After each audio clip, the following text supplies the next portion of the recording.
Hello everyone, I am Mohammad Afsar. He is Rajendra Balaji.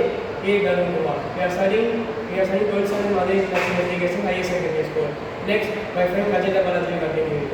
An explosion detection system with an Bluetooth device is an innovative system to detect the fire accidents and gas explosions to alarm the people to make it.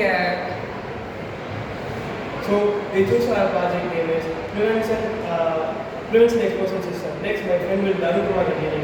Design and develop a Bluetooth-enabled explosion detection system that utilizes sensor and wireless communication to detect potential explosive events, providing real-time alerts and notification to users and authorities, enhancing safety and response in various environments. In our project, we use Arduino, breadboard, Bluetooth module, 500 ring sensor, alcoholic sensor. See our working model.